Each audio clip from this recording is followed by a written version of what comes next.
سلام علیکم. سلام، خیلی خوش اومدیم به چنل ما. اینجا سر کلافه، قراره بگیریمش و بریم. بعضی وقتا هم بحث به یه جایی میره که سر کلافو پیدا نمی‌کنیم. آره دیگه اینجوری. باید ببینیم امروز از کدوم روز است.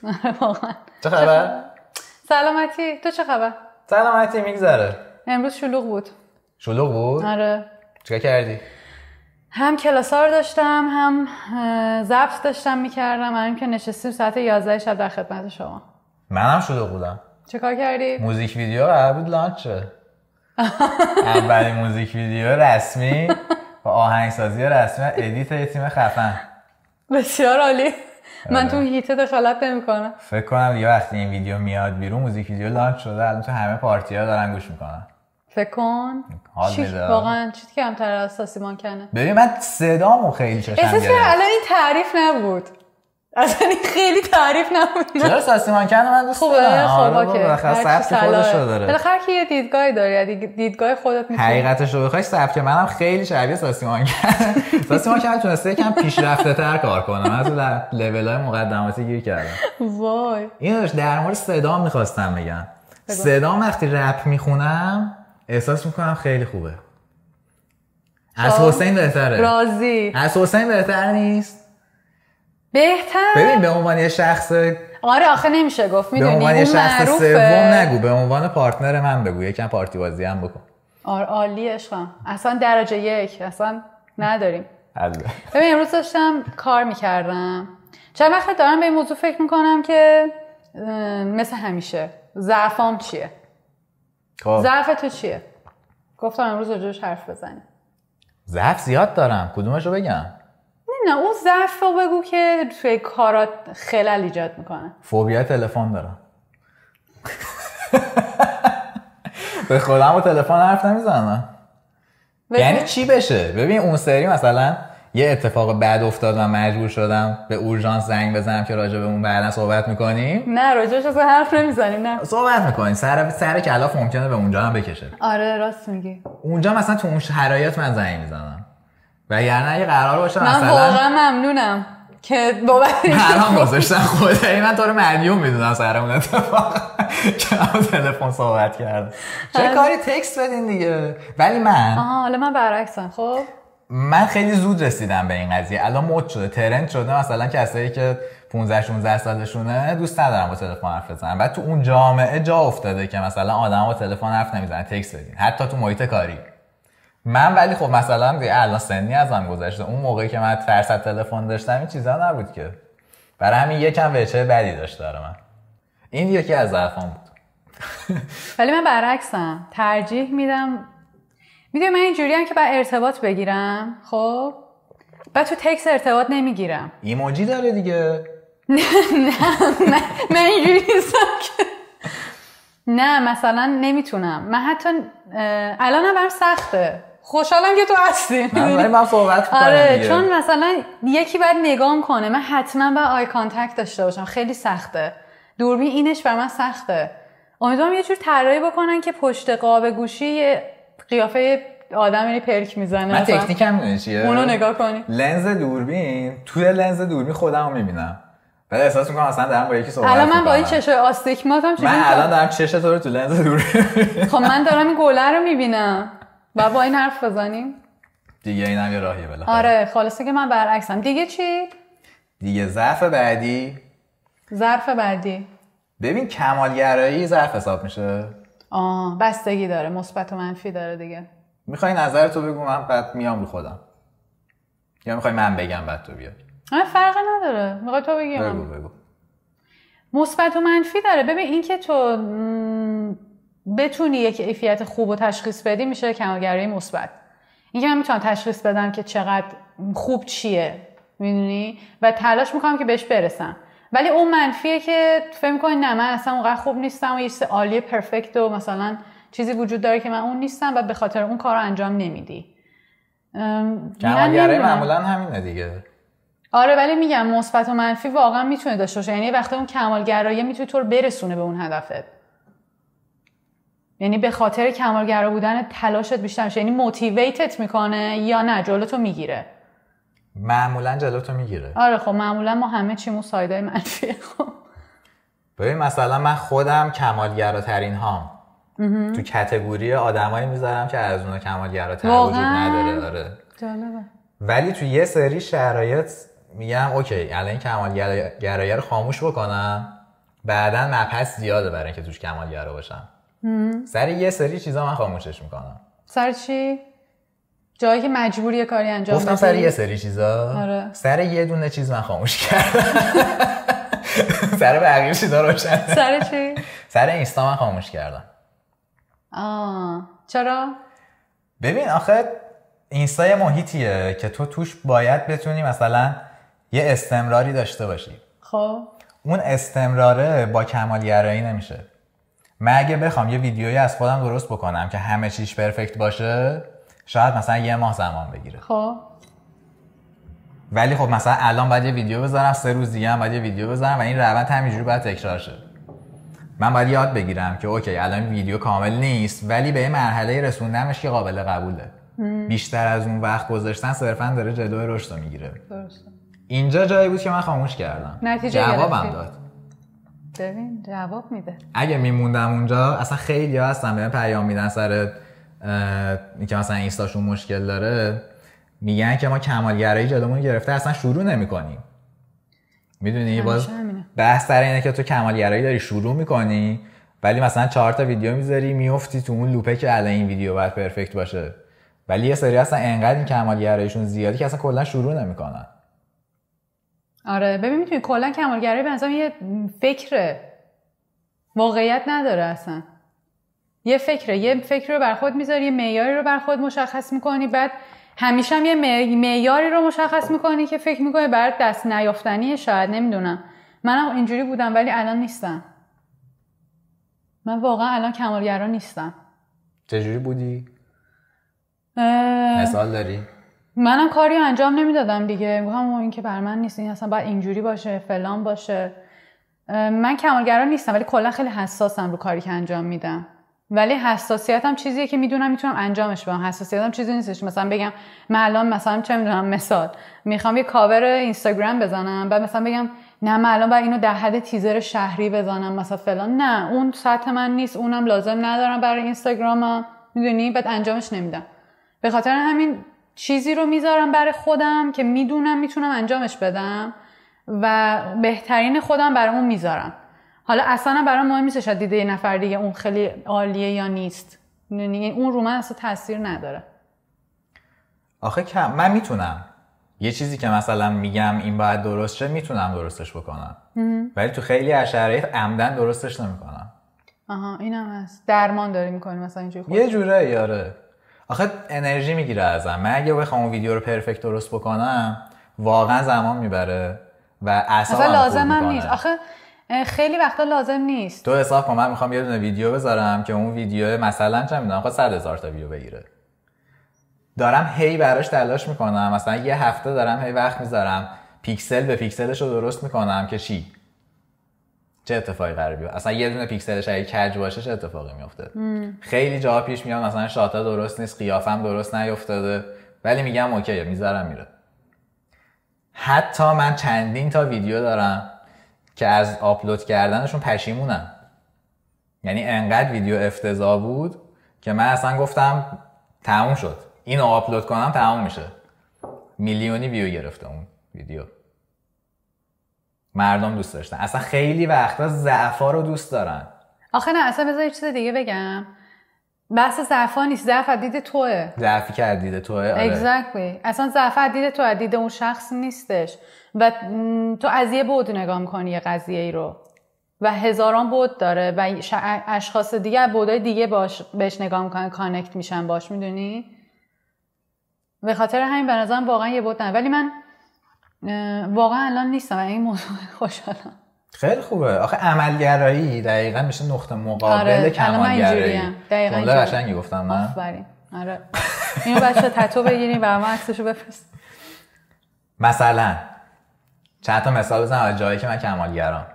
مثلا من یه زبان میخوام یاد بگیرم، باید برسم به حدی که مثلا یه نیتیو صحبت میکنه تا شروع کنم صحبت کردن. همه دارن دیگه. اینو همه دارن. همین چند وقت پیش مثلا مودممون رو یارو اومده بود نصب بکنه. من زبان فرانسویم تو یه لولی بود که کاملا قابل قبول بود. ولی من صحبت نمی‌کردم چون اون کمالگرایی باعث می‌شد که فکر کنم نه الان من اگه من صحبت بکنم یه سوتی میدم یا اتفاقی میافتاده هر چی. بعد خیلی جالبه که یارو برگشت به من گفتش که شما خیلی زبانت فکر می‌کنم بهتر از همسرتونه که حرف میزنی. آره چرا این عملگرایی بود این کمالگرایی بود. آره حالا برای من که مهم نیست پرچم تو بره بالا انگار پرچم ما رفته بالا. بابا نکشیم. ولی خب در کل بده دیگه معمولا جلو رو میگیره حتی برای اطرافیان. در مورد این هم من صحبت دارم. مثلا من کمالگراییمو میارم تو زندگیم. تو مثلا یه کاری داری انجام میدی که اون کاره شاید خیلی خفن باشه پدر طرفو در میاره ولی چون منی که اومدم دارم تو رو نگاه میکنم چون من کمالگرایی دارم اون نقطه ضعفا رو میبینم تشویقت نمیکنم اون نقطه ضعفا رو بهت نشون میدم. آفرین. این باعث میشه که تو از اون کاری که میخوای انجام بدی که ممکنه آیندت به همون کار بستگی داشته باشه پشیمون شی سرچی هم برای شخص بدم برای اطرافیان. نمونه همین پیانویی که مثلا با هم کار میکنیم. آره راست میگه. خیلی بعد مثلا تو پرفکت بزنی تا من بگم اوکی. آره نه با اینکه تو خیلی کمالگرایی ولی منو تشویق میکنی با همه ضعفایی که هست. خب تلاش میکنم اینجوری نباشم دیگه. خب خیلی خوبه دیگه مهم همینه. اصلا دقیقاً خیلی حرف خوبی زدی. مهم نیستش که چه جوری هستی مهم اینه که تلاش بکنی نباشی میدونی. آره. بعد ما مثلا خیلی وقتا اینو اکسپتش میکنیم من این شکلی ام مثلا هر جا میشم میگم من این شکلی ام دیگه. خب من خیلی چون کمالگرام این کار نمیکنم. اصلا مهم نیستش که کمالگرایی بعد کارتو انجام بدی. نه من اصلا به نظر من تو بعد کارتو انجام بدی. حالا تنبلی داری انجام نمیدی یا کمالگرایی داری انجام نمیدی به هیچ کدومش هیچ فرقی نداره. تو در نهایت اون کارو انجام نمیدیش. میدونی؟ اینکه دقیقاً چیه مهم نیست. نهایتاً مهم اینه که چیه که تو بری آیدنتیفایش بکنی بشناسیش که بعد مثلا بیای بشینی حلش بکنی که مثلا بتونی ادامه بدی به زندگی. ولی مثلا من کجا فهمیدم که این خوب نیست و من خودم جایی که جلوشو گرفتم اینه که اصلا خوبو کی مشخص میکنه. کی مشخص میکنه؟ هیچکس. تو. آره اون میشه یه بحث دیگه. اصلا خوبو هیچکس مشخص نمیکنه و کمالگرایی. بریم سراغ بحث تو. سر کلافو بگیر. سر کلافو داشتم. داشت گم میشد. اینو بگیر. بریم. جایی که گفتی تنبلی و کمالگرایی فرقی نداره. های لول بخوای به قضیه نگاه کنی درست میگی. در نهایت به خاطر نتیجهش گفتم. به نتیجه نمیرسه ولی یه فرق بزرگ داره. ببین من کلا ساید مثبت و ساید منفی همیشه با هم میبینم. ما تا الان در مورد ساید منفیش داشتیم صحبت میکردیم. ساید مثبتش چی میتونه باشه؟ منی که میگم توی مثلا زبان کمالگرام اون کمالگرایی باعث میشه که من بیشتر تلاش بکنم. اون میشه یه دونه اهرم من که هی تلاش کنم چیزای بهتر یاد بگیرم. تو اون جامعه ای که من دارم همزمان باهاشون زبان یاد میگیرم میشم جزو بهترینا. این میشه ساید مثبتش. ولی در نهایت نتیجه نداره. میدونی؟ مثبتش نتیجه داره نداره؟ خوبه. اگه من با همون کمالگرایی برم جلو همینجوری هی زبانمو قوی میکنم ولی هیچ وقت صحبت نمیکنم. اصلا هیچ وقت تموم نمیشه آخه. هیچ وقت تموم نمیشه. یه چیز بی انتهاییه که تموم نمیشه. دقیقاً. بعد یه چیز دیگه هم بهت بگم تو وقتی که داری میری مسیری رو یه بار اضافه داری با خود میبری. بعد اصلا همون هی سنگینت میکنه بعد اصلا به خاطر همینه که باعث میشه به نظرم استاپ کنی. تو یه فکر رو داری با خود هی میبری دیگه. هی من خوبم اینم نه اینجوری باشم با الان من چرا اینجوری حرف نمیزنم یا الان من اینستاگرام اینجوریه. هی تو مقایسه اصلا هی خودتو سرزنش می‌کنی خودتو کوئسچن می‌کنی سوال می‌کنی.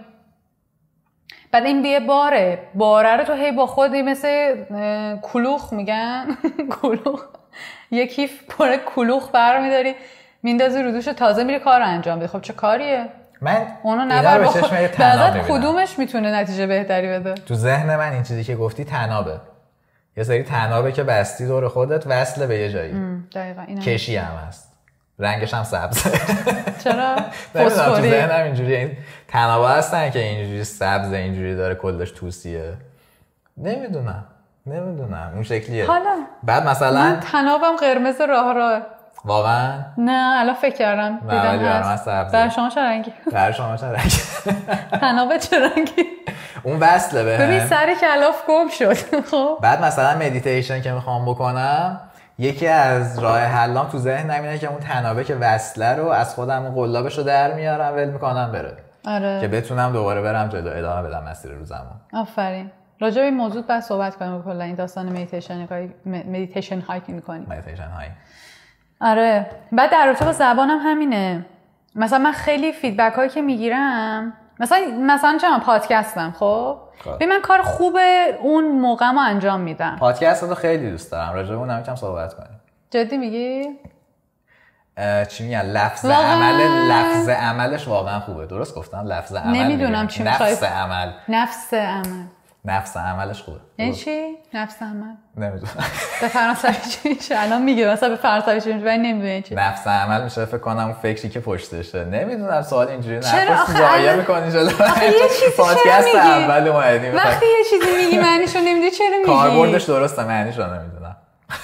مگه میشه معنیشو ندونی ولی بدونی کاربردش اینجاه؟ نمیدونم حالا هر چی. خب پادکست. ولی راجعش بعدا صحبت کن تعریفاتو بکنم پادکست من. باشه یه اپیزود کامل من در مورد پادکست صحبت می‌کنم تعریف می‌کنم. خب نه می‌خواستم بگم که مثلا اینو من خیلی میگیرم که مثلا خیلی کم نه خیلی واقعا دروغه. اصلا کلا من وایب خوب و عشقی که از طرف مردم میگم خیلی بیشتر از هیت و اینجور چیزاه. آره. البته واقعا متشکرم بابت این موضوع. خب به هر حال یه سوخته دیگه به جینت تو سوخت میده این چیزا. ولی مثلا یه وقتا باور کنم که فکر کنم شاید یه نفر گفته ولی نمیدونم چرا دیدی تو ذهنت میشینه که مثلا نوشته پادکستت خوبه ولی عالی نیست. و من براش نوشتم عالی چیه؟ مثلا نمیدونم عالی چیه. میدونی؟ اون یه نفر بهت گفته. مطمئناً هزاران نفر این فکر رو داشتن که یه نفرشون اومده. آره گفته. ولی اصلا چه اهمیتی داره؟ اصلا اهمیتش چیه؟ یعنی من میخوام چیکار بکنم مگه؟ میدونی؟ من یه سری شنونده دارم، یه رشد واقعا سعودی هم دارم، بعد یه عالمه آدم دارم دور و برم که حال میکنن با من، انرژی خوب میگیرن. بعد من یه کاری رو دارم پیوسته و میگم پادکست ها اصلا به خاطر اینه که خودم پشتکارم رو تمرین کنم. دارم اینو پیوسته انجامش میدم که هی گیر اون تله ها و کمالگرایی فلان و اینا نیفتم. بس دیگه چی میخوام؟ عالی چه شکلیه مگه؟ نفس عمل منظورم همین بود. که چی؟ این که انجامش میدی؟ آره من همین الان که دارم با تو صحبت میکنم این هفته ریلیز نکردم. نه به خاطر اینکه واقعا دارم یه کار دیگه انجام میدم. من موقع الان یه کارایمو انجام نمیدم به خاطر اینکه کار دیگه دارم انجام میدم. یعنی به خاطر بحث اولویت بندیه. اولویت بندی هم موضوع خیلی قشنگیه راجعش صحبت میکنیم. اصلا یکی از چیز نمیدونم شاید یکی از راههایی باشه که کمالگرایی تو بتونی باهاش مدیریت کنی. آقا اصلا کمالگرایی بذار کنار. آره واقعا کمالگرایی باید کنار گذاشته بشه. بعد اصلا ببین یه چیزی بذار رک بهت بگم، تو کارا رو نمی‌کنی چون تنبلی. حالا اینو به اسم کمالگرایی می‌خوای بذار یا به اسم اینکه درگیرم یا به خاطر اینکه اعتماد به نفس ندارم یا هر چیزی. نه تو نمی‌خوای کارو انجام بدی و بهترین مسیر همیشه کمالگرایی است به نظرم. من یکم تو این نقطه می‌خوام باهات مخالفت کنم. مخالفت کن راحت باش. سر کمالگرایی و تنبلی که گفتم. من میتونم در مورد خودم بگم که اگر کاری انجام نمیدم بیشتر از ترس تا تنبلی. خب ترس از چی؟ اون میتونه خیلی از چیزا باشه. ترس از مثلا قضاوت، میخوام بگم ترس از قضاوت ولی من ترس از قضاوت ندارم. نه. ترس از اینکه مردم چی فکر میکنن اونم ندارم. ببین بازار قبل از پادکست رو جملاتو آماده کن، معنی‌ها رو تو دیکشنری در بیار. ببین بیشتر ترس از اشتباه کردن. خب اشتباه چیه؟ باریکلا خیلی قشنگ گفتم. خودم رو توی این مرحله یه پله بیشتر شناختم. ببین اینجوریه میام حرف میزنیم در میاد. ترس از اشتباه کردن. آره دیگه ببین این همه اینا فکره. اصلا هیچ چیزی نیستش که من بخوام توجیه، یعنی هر حرفی بزنم دارم توجیهش میکنم. همش فکره دقیقاً. ولی این که من مثلا یه کاری انجام نمیدم میگم که کمالگراییه، اون کمالگرایی من شاید داره از ترس از اشتباه کردنم میاد. این جمله دومی بود که پایین اون جمله قبلیه میتونین تتو کنین. یه چیزی بگم مثلا آخه اینا مهمه که ما بتونیم بشناسیم. خودمونو؟ نه اون احساساتمونو. ما توی این موضوع خیلی ضعف داریم، بعضا کلا آدم‌ها خیلی ضعف دارن، کالچر ما که خیلی بدتر که چون اصلا روی این موضوع تمرکز نکرده. مثلا یه چیزی وقتی تو همینطور میگی کمالگرایی و اصلا میبینی نیست، اصلا شاید بری پیگیر بشی، به قول تو میبینی ترسه، اصلا کمالگرایی ترسه. حالا بعد میری ترسه رو پیگیر میشی، میبینی اعتماد به خودم پایینه. یعنی سر کلافه، باز سر کلاف این حرفا و فکرایی که میزنی و بگیری میرسی به یه چیز دیگه اصلا. آره یه تصویر ذهنی بخوام بسازم، یه درخت رو در نظر بگیر، یه کلی ریشه داره، اون ریشه ها میشن مشکلات. اون پایین مثلا کمالگرایی هست، اومده خورده به چی؟ به ترس از مثلا قضاوت، دوباره اومده خورده به مثلا اعتماد به نفس نداشتن. اینا همه تو هم گره خوردن. ولی روتش میتونه یه چیزی باشه. اون روته رو باید پیدا کنیم. اون مشکل اصلیه کجاست؟ خیلی دوست دارم بگم که من اون مشکل اصلی رو میدونم کجاست، ولی نمیدونم واقعا 100% درسته یا نه. بخاطر این واردش نمیشم الان. یه فضای دیگه، اون فضا هست که تو همه چی ازش شروع میکنی. از طرز فکره؟ نه طرز فکر نیستش، طرز فکره. آره دیدگاهه، لنزه است. دیدگاه به زندگی. آره دیگه، دیدگاه به زندگی، دیدگاه به اتفاقاتی که داره میفته. ولی همش یه چیزه، باور کن همش یه چیزه. یعنی تمام اینا همش به یه چیز میرسه. مثلا یکی از کارهایی که من خیلی دوست دارم توی پیجم انجام بدم دقیقا همینه. همش این زبان یاد دادنی نیست، این آگاه کردن آدماست که اصلا تو اگه زبان نمیخونی دلیلش چیز دیگه‌ایه، نه اینکه هی معلمتو عوض بکنی آموزشگاهتو. میدونی همون جوریه که ورزشت هم انجام نمیدی، همون جوری هم هستش که تو رابطت هم مشکل داری، همون جوری هم هستش که با همکارت مشکل داری. یعنی اینا همش از یه جا میاد، از اون دیدگاهه و از اون طرز نگاهه، از اون اعتماد به نفس کم، از اون خود ندیدن ها، یا اصلا نمیدونم این چرت و پرت این شکلی. خیلی نتیجه قشنگی رسیدین. دیدگاه. من میتونم یه اتفاقو از یه ور ببینم یا از یه ور دیگه ببینم. 100% همیشه همینه. من میتونم اگه یه اشتباهی کردم از این ور ببینم که ای بابا من اشتباه کردم، ضایع شدم. ولی من پیش خودم میدونم که دارم تلاش میکنم. شاید اون کسی هم که داره حرف منو گوش میده پیش خودش بگه ای ول که این آدم داره تلاش میکنه، حتی اگه داره اشتباه میکنه ولی داره تلاش میکنه. شاید تو ذهن اون آدم، شاید تو ذهن اون آدم من دارم تشویق میشم، شاید تو ذهنش دارم مسخره میشم، ولی من میتونم اینجوری به قضیه نگاه بکنم که من دارم تو دیده طرف تشویق میشم.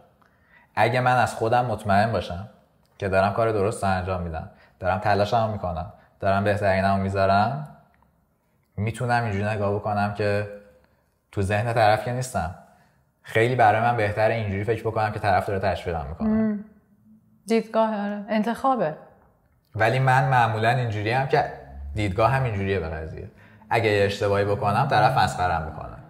بعد من پیش خودم یه آدم کاملی از خودم ساختم که اون آدم اگه منو مسخره بکنه اون آدم کامله دیگه کامل نیست. قشنگ گفتی. آره. شاید این میتونه اون روته باشه، اون مسئله اصلیه باشه. آره. بذار من یه دید دیگه بهش نگاه کنم در رابطه با کامل بودن که گفتی. بگو. این دیدگاه منه، میدونی؟ هرچی اینجا میگیم دیدگاه خودمونه دیگه. یعنی همون این لنزیه که من نگاه میکنم از طریقش. حالا اگه برات خوبه میتونی تو هم این لنزو بزنی. ولی به نظر من این دیدگاهی که مثلا کامل نیستیم یه دروغه.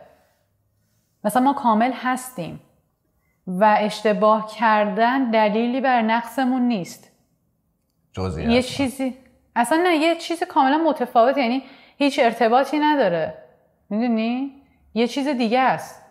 هیچ ارتباطی به من پیدا نمیکنه، ربط به من پیدا نمیکنه.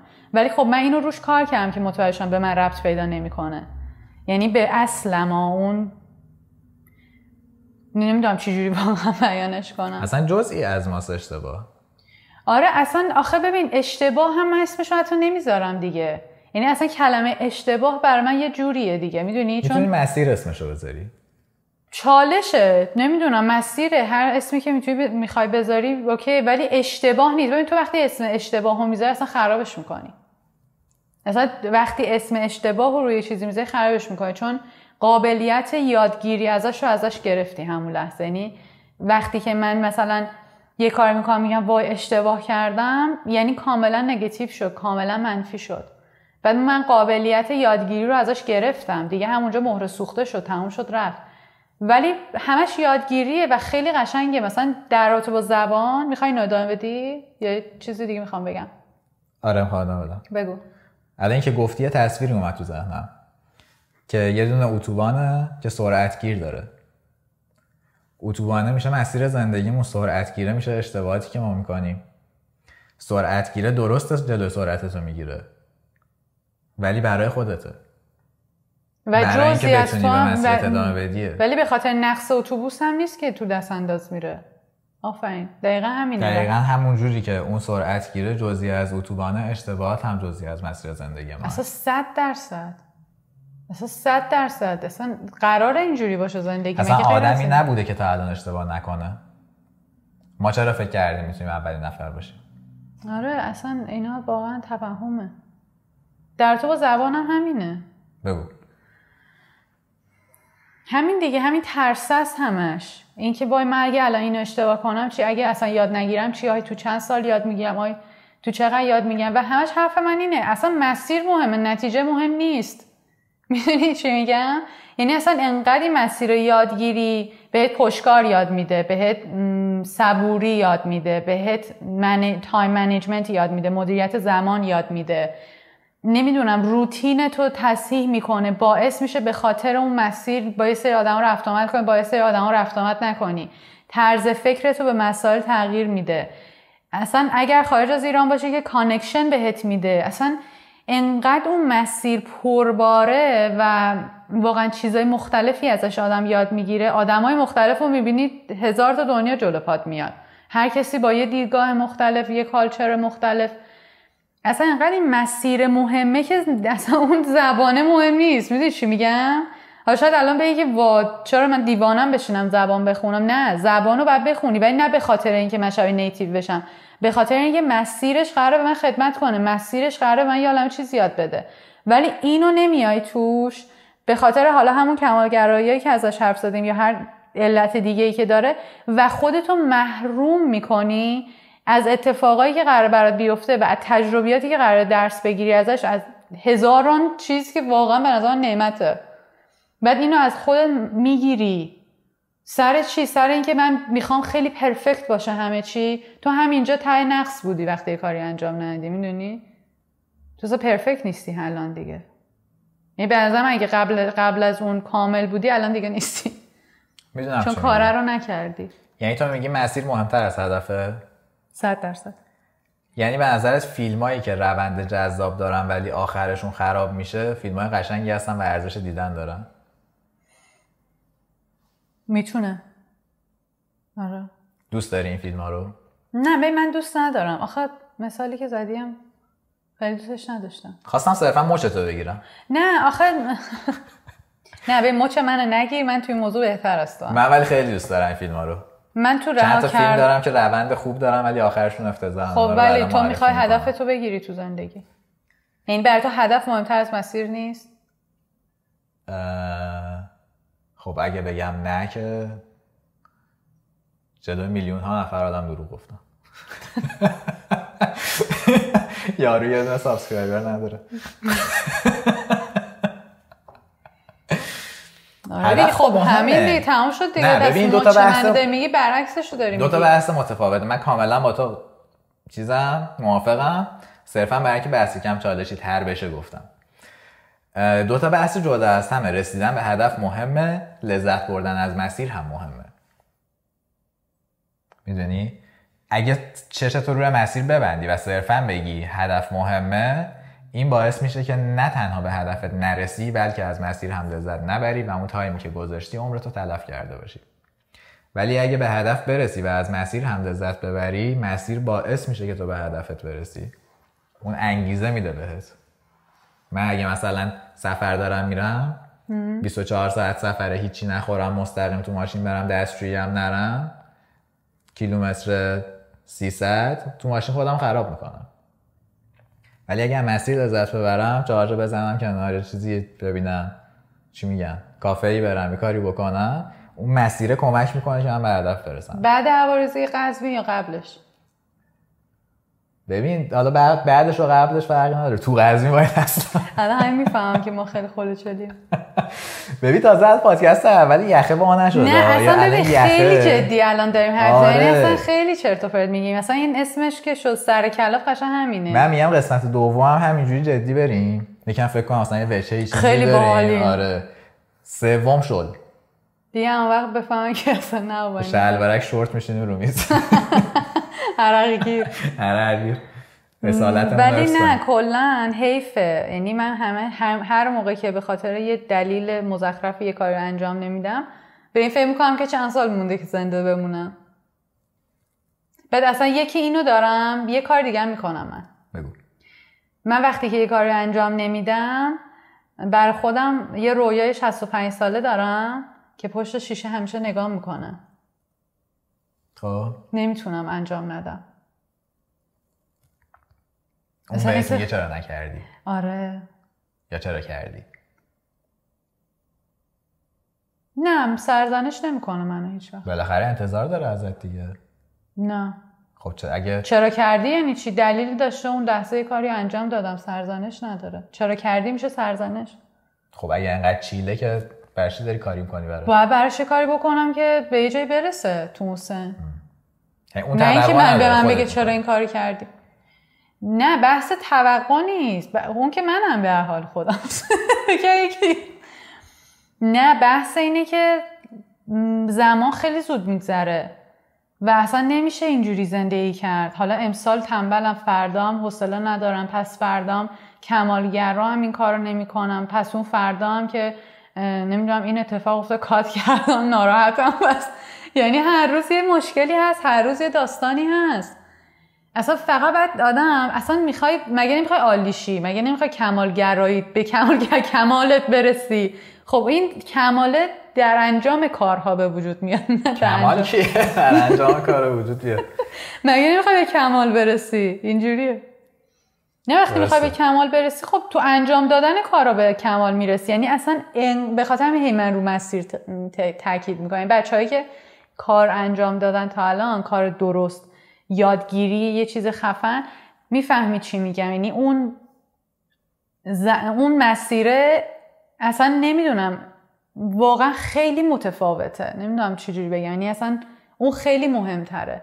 بعد وقتی میری انجام میدی تازه میفهمی اوه مثلا این مسیره که دارم میرم حالا 100 متر جلوترش هم یه میانبر بود. ولی وقتی انجام نمیدم اوه چقدر طولانی، حالا من برسم اونجا. ولی وقتی راه میفتی میبینی اصلا 100 متر جلوترش یه میانبره. میگی چه جالب 10 کیلومترش کم شد همینجا. مگه تو اگه نری که نمیبینی اون میانبره رو. حالا اون میانبره اتفاقای زندگی میشه کاتالیزگرای زندگیت. یهو با یکی آشنا میشی، مثلا یه جا کارت گیره، مثلا میخوای مثلا بری استخدام بشی، مثلا آیتی داری میخونی هر چی.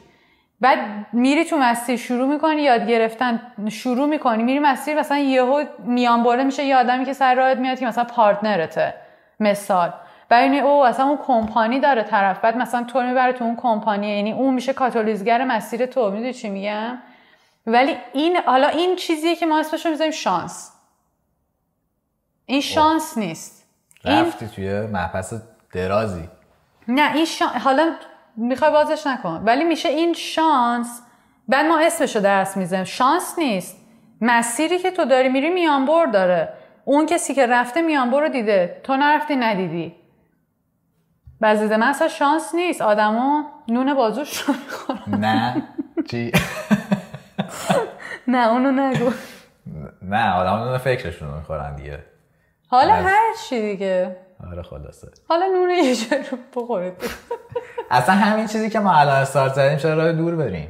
آره اصلا واقعا. الان اینجا چیش به کمالگرایی میخوره؟ هیچی. اون پرده پایین بود، هیچی اونجا نبود. من به کمالگرایی نمیخوره. ولی پرده رو دادیم بالا، دیدیم بهتر شد. الان ته دکوره. آخه اصلا این مهم نیست، مهم کیفیت حرفی که طرف بشنوه. اصلا چه اهمیتی داره الان این ور صحنه یه خیار کنه دستمال کاغذی توالت این ور کسی نبینه با 2 تا بطری آب. اصلا نمیدونم. آره دیگه همین مثلا همین چیزی که ما الان استارت زدیم ما نمیدونیم، شاید به یه جای مثلا خیلی خفنی برسه. آخه نرسم مثلا، شاید هم نرسه. اصلا شاید برسه شاید نرسه. تا ما نباشیم تو مسیرش که نمیفهمیم. آره. حالا ما بگیم ما بریم اول مثلا نور فلان بگیریم، دوربین فلان بگیریم، بک و فلان کنیم، استودیو فلان کنیم، تازه شروع کنیم. خودتو بگو چقدر میای عقب. اصلا پرهام وقتی که پیجش شروع کرد همین بود دیگه، یعنی یه دونه لامپ اینجوری دست کاغذی هم دورش گذاشته بودیم تبدیل به چی میگن این کار میکنی؟ سافت لایتش که آره سافت باکسش هم دستمال کاغذی. بعد با همون شروع کردیم. مثلا چه میدونم یه آیفون 13 بود، حالا اصلا آیفون 13 اون چیز دیگه اصلا فرقی نداره. قبل از این 13 الان آیفون 13 نه مثلا 3 سال پیش آیفون 13 با تکنولوژی الان که آیفون 16 پرو هست ما بدون آیفون 13 داشتیم فیلم برداری. نه اصلا شاید یکم آیفون نداره بازم فرقی نمیکنه. تو قبلا هم یوتیوب کار کردی، بدون اینا کار کردی. سافت باکس رو پرام خوش درست میکرد. رفته بود آمیته ایران بودیم، تلفن گرفته بود یه باگ مقوا درستش کرد، تمام شد. فکرت بعد کار کنه، نه اینکه مثلا همش نگم نه این نشه اون آخه ندارم اینو فلان ندارم. همیشه یه کاری هست که تو انجامش بدی. همیشه. بعد اصلا کارهای اینجوری که میخوای شروع بکنی خیلی چیز داره، احتمال گرفتن و نگرفتن داره. تو مثلا بحث هزینه مالیش هم نیست. تو اگه پولم داری میخوای مثلا چه میدونم اینستا و یوتیوب تو شروع بکنی، نظر شخصیمه شاید اشتباه باشه، شروع بکن ببین چه جوریه. ببین مثلا با کرکترت حال میکنن مردم، این میتونه مثلا یه آپشن باشه، خودش یه چیزی باشه که جلوتو بگیره. حالا تو اومدی کلی هزینه کردی رفتی چه میدونم استودیو که استودیو اوکی کردی، تازه رسیدی به اون مرحله که میخوای شروع کنی.